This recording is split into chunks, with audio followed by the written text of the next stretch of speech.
The Legend of Zelda Tears of the Kingdom is an incredible game, filled to the brim with interesting mechanics, player agency, and innovative design. Except when it comes to the dungeons. And it's a bit of a funny problem that Zelda has run into recently. A series that used to be known and renowned for its creative, puzzle-filled dungeons that had personality and uniqueness. Now, you ask people why they love Breath of the Wild or Tears of the Kingdom, and I bet very few people will say it's because of the dungeons. But why is that? And what is it about Breath and Tears' style of dungeons that just leaves this dull aftertaste in the mouths of myself and gamers? Well, let's talk about it, and for me it's a very simple reason. Sandbox. Yeah, I love the sandbox of Breath of the Wild and Tears of the Kingdom. They enable the player to apply simplistic tools in a variety of ways to solve a whole number of problems. But the issue I tend to find is that in previous Zelda games, you'd slowly acquire a whole repertoire of tools and cool little gadgets and gizmos that you could then use in the new dungeons to solve entirely different types of puzzles that you hadn't been exposed to before. It kept the dungeons feeling fresh and new and enabled the game to throw different kinds of challenges at the player that they haven't been able to solve before. Whereas in Tears and Breath, you get pretty much every tool you'll need to solve every puzzle very early on. It's just a matter of applying them in different ways, which works for the shrines as they serve as bite-sized puzzles, where you can use your kit in different ways, but when you get to the dungeons, these larger, sometimes sprawling areas designed to be filled with puzzles, it's kind of more the same instead of new, interesting puzzles. It's relying on one dungeon gimmick that is pretty straightforward. The Wind Temple, sure, you get Tulin's ability, but I'd argue it's better implemented in the lead up to the actual dungeon, as you utilize your Gust of Wind for interesting platforming. In the dungeon itself, you may use it a couple of times here or there for platforming, but it's mainly just there to activate obvious switches, or to spin some turbines. And speaking of, most of these dungeons just kind of boil down into a very simplistic formula. We're gonna mark 3 to 5 buttons or switches or levers or whatever on your map, go hit them, then go do the boss fight. They feel very formulaic to one another, and lack that gameplay variety that made Zelda Dungeons so special before. Riju's lightning ability is pretty fun, and I'd argue is one of my favorites, but in her dungeon, it's largely just reflecting light like in Wind Waker. It's cool and one of my favorites in this new era, but still kind of by the numbers. And I think if you compare them and any of these Breath and Tears dungeons to dungeons in games like, say, Skyward Sword, Twilight Princess, Majora, they just feel like they're lacking in the imagination that used to popularize these dungeons and really put them on the map and make them memorable. And sure, these dungeons give you new abilities with the champions, but they never give you an opportunity to really feel smart or clever or really cool while you're using them. You combine that with each dungeon kind of just boiling down to 4 glorified shrines back to back to back to activate the switches, and they have to rely on visuals. And on that front, I think Tears does some drastic improvements to Breath of the Wild. Exploring the pyramid in Gerudo was a really cool idea for a dungeon, and the Goron Lava City in the depths was a phenomenal visual. The pirate ship in the clouds, cool. Water Temple was whatever, but still.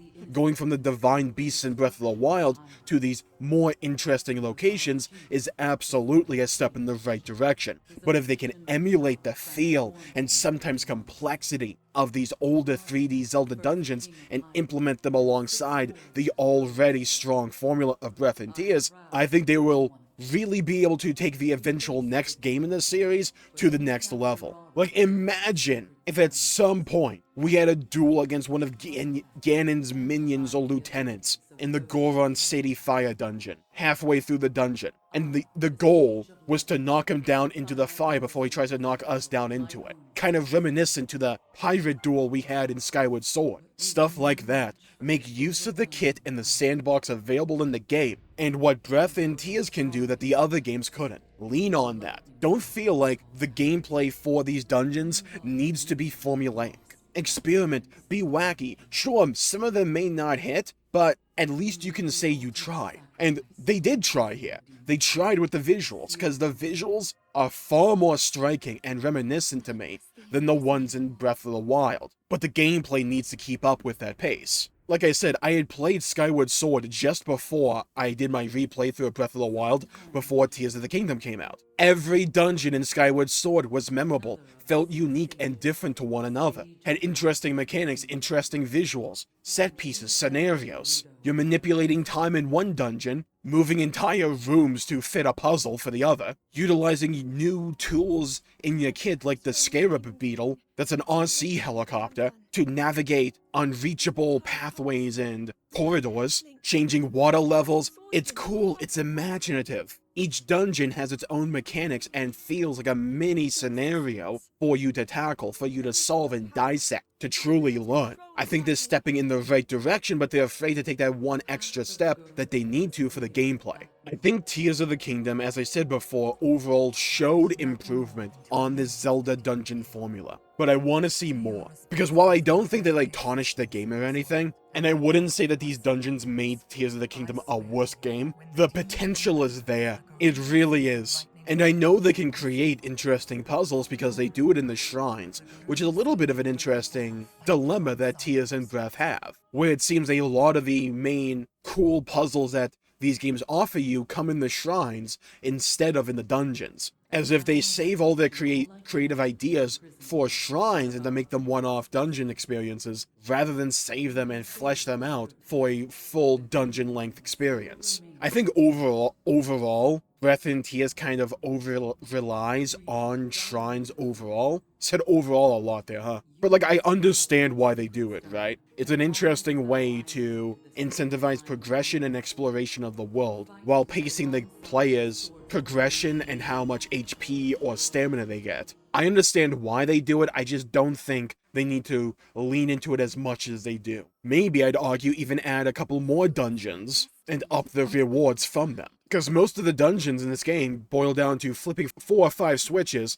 beating a boss, and then you get a new piece of heart.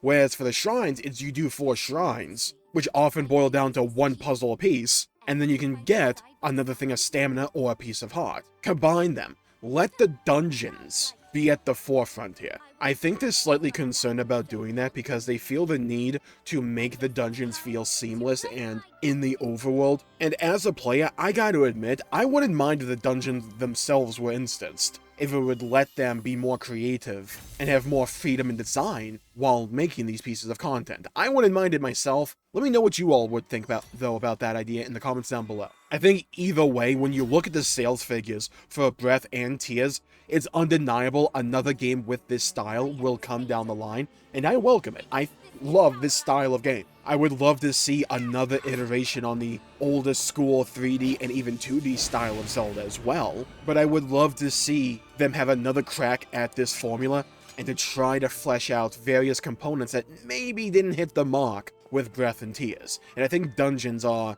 the biggest prime example of something that could be drastically improved by relying and looking back on what came before. What worked, what didn't, how can we bring that into the Breath and Tears formula, give it a sense of individuality and uniqueness, but still make these dungeons memorable and feel like Zelda dungeons all the same. I hope they don't get a little bit too complacent and rely too much on the established formula that's starting to develop between Breath and Tears, just because of its success, because they're willing to take so many risks when it comes to the sandbox and the actual gameplay loop of this game. They did it with Ascend, they did it with Rewind, Fuse, Auto Build, Ultra Hand, so many risks, so many things that could have compromised the overall loop, pacing, or experience of the game, but they said, you know what, let's try it. And in my opinion, when it comes to those matters, they succeeded wholeheartedly. I want them to take just as many risks when it comes to the dungeon design and the story. And